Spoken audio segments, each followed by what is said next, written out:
नमस्कार, ये आकाशवाणी पटना है। अब आप खालिद रशीद से प्रादेशिक समाचार सुनिए। पहले मुख्य समाचार।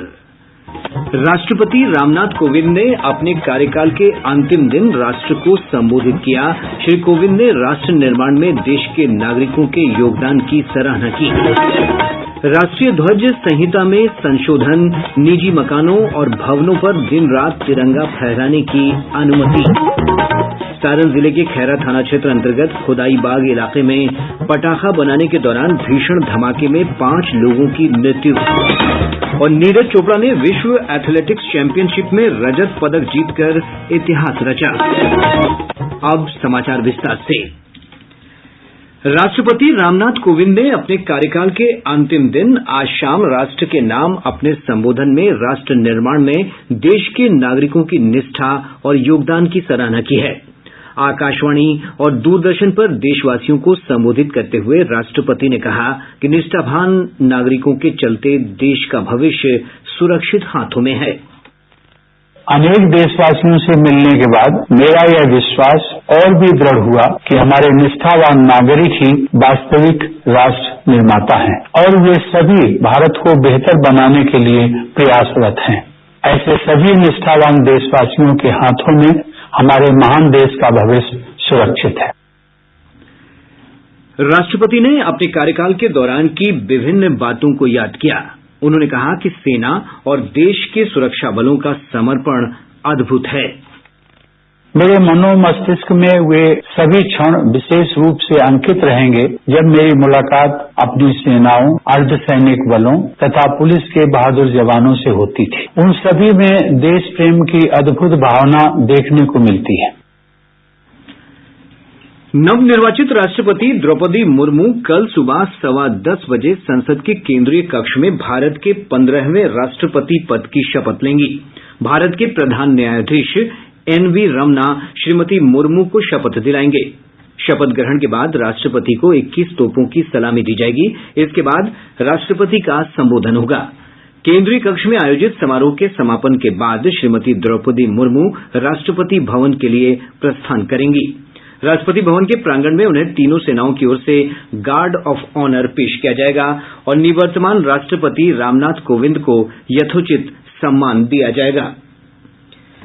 सरकार ने भारतीय ध्वज संहिता में संशोधन करते हुए खुले में तथा निजी मकानों या भवनों पर दिन रात तिरंगा फहराने की अनुमति दे दी है। इससे पहले ध्वज को खुले में सूर्योदय से सूर्यास्त तक ही फहराने की अनुमति थी। अब कोई भी भारतीय नागरिक निजी या शैक्षणिक संस्थान में सभी दिवसों और अवसरों पर राष्ट्रीय ध्वज के गौरव और सम्मान के अनुरूप तिरंगा फहरा सकता है। इधर प्रधानमंत्री नरेंद्र मोदी ने लोगों से 13 से 15 अगस्त तक अपने घरों में तिरंगा फहराने का आह्वान किया है। श्री मोदी ने कहा कि राष्ट्र इस वर्ष आजादी का अमृत महोत्सव मना रहा है, इसलिए हर घर तिरंगा अभियान से राष्ट्रीय ध्वज के साथ हमारा जुड़ाव और गहरा होगा। सारण जिले के खैरा थाना क्षेत्र अंतर्गत खोदाईबाग गांव में पटाखा फैक्ट्री में धमाका होने से आज 5 लोगों की मौत हो गई, वहीं 6 अन्य गंभीर रूप से घायल हो गए। प्रत्यक्षदर्शियों ने बताया कि घटनास्थल पर ढेर सारा बारूद रखा हुआ था, जिसमें आग लगने से यह धमाका हुआ। एक रिपोर्ट। मृतकों में ज्यादातर लोग एक ही परिवार के हैं। एक महिला और 2 बच्चों के अलावा 2 पुरुषों की घटनास्थल पर ही मौत हो गई। पुलिस ने पूरे घटनास्थल की घेराबंदी कर दी है। साक्ष्य एकत्र करने के लिए फॉरेंसिक टीम के विशेषज्ञ भी घटनास्थल पर पहुंच गए हैं। धमाका इतना जबरदस्त था कि जिस मकान में पटाखा बनाया जा रहा था वो पूरी तरह ध्वस्त हो गया। स्थानीय लोगों ने आरोप लगाया है कि परिसर में अवैध रूप से बम बनाए जा रहे थे। पुलिस अधिकारियों ने बताया कि सभी बिंदुओं को केंद्र में रखकर जांच की जा रही है। आकाशवाणी समाचार के लिए छपरा से पवन कुमार सिंह। बीजेपी के राष्ट्रीय अध्यक्ष जेपी नड्डा और गृह मंत्री अमित शाह पटना में होने वाली पार्टी की संयुक्त कार्यकारिणी बैठक में शामिल होंगे। बिहार बीजेपी के सह प्रभारी हरीश द्विवेदी और पार्टी के प्रदेश अध्यक्ष संजय जायसवाल ने संवाददाताओं से बातचीत करते हुए यह जानकारी दी है। उन्होंने बताया कि 30 जुलाई को 7 मोर्चों की संयुक्त कार्यकारिणी बैठक को जेपी नड्डा संबोधित करेंगे, जबकि 31 जुलाई को अमित शाह इस बैठक को संबोधित करेंगे। प्रधानमंत्री नरेंद्र मोदी ने आज नई दिल्ली स्थित भाजपा पार्टी मुख्यालय में भाजपा शासित राज्यों के मुख्यमंत्रियों की बैठक को संबोधित किया। बैठक की अध्यक्षता भाजपा के अध्यक्ष जेपी नड्डा ने की। बैठक में बिहार से उप मुख्यमंत्री तारकिशोर प्रसाद और उप मुख्यमंत्री रेणु देवी शामिल हुईं। ओलंपिक चैंपियन नीरज चोपड़ा ने विश्व एथलेटिक्स चैंपियनशिप में पुरुषों की भाला फेंक स्पर्धा का रजत पदक जीतकर इतिहास रच दिया है। नीरज चोपड़ा विश्व एथलेटिक्स चैंपियनशिप में रजत पदक जीतने वाले पहले भारतीय बन गए हैं। नीरज ने फाइनल मुकाबले में 88.13 मीटर दूरी तक भाला फेंककर दूसरा स्थान प्राप्त किया। कनाडा के एंडरसन पीटर्स ने 90.54 मीटर के साथ स्वर्ण पदक प्राप्त किया। राष्ट्रपति रामनाथ कोविंद, प्रधानमंत्री नरेंद्र मोदी ने इस उपलब्धि पर नीरज चोपड़ा को बधाई दी है। श्री मोदी ने एक ट्वीट में कहा कि यह हमारे खिलाड़ियों की बड़ी उपलब्धि है। उन्होंने कहा कि यह भारतीय खेलों के लिए विशेष क्षण है। खेल मंत्री अनुराग सिंह ठाकुर ने नीरज चोपड़ा की सराहना करते हुए कहा है कि उन्होंने अपनी जीत का सिलसिला जारी रखा है। मुख्यमंत्री नीतीश कुमार ने अपने बधाई संदेश में नीरज चोपड़ा के उज्जवल भविष्य की कामना की है।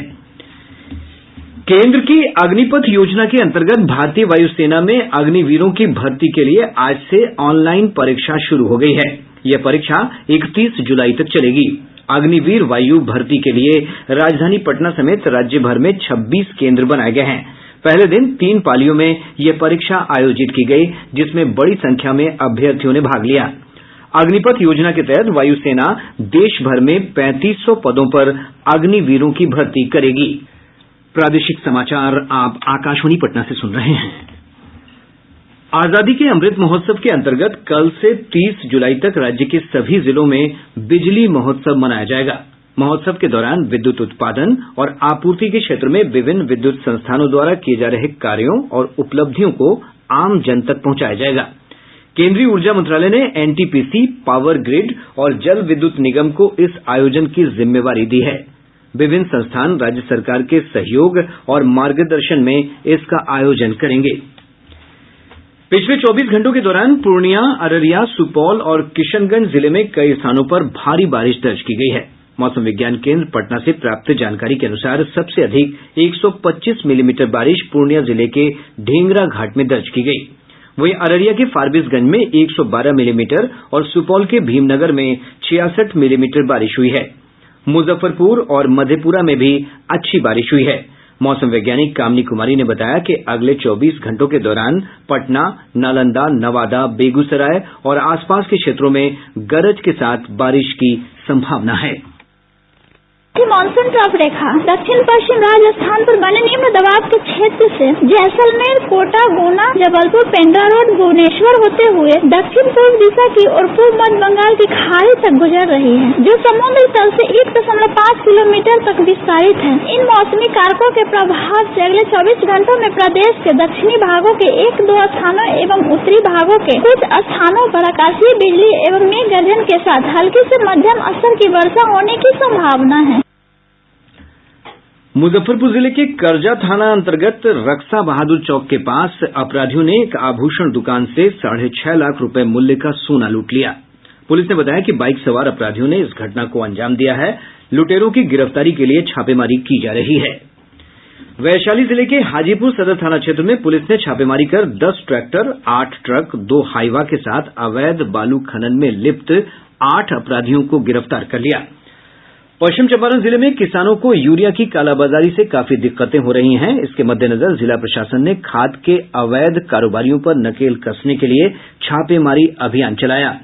बेगूसराय जिले के बछवाड़ा थाना अंतर्गत झमटिया ढाला के पास राष्ट्रीय उच्च पथ संख्या 28 पर एक तेज रफ्तार ट्रक की चपेट में आने से 2 लोगों की मौत हो गई, जबकि एक व्यक्ति गंभीर रूप से घायल हो गया।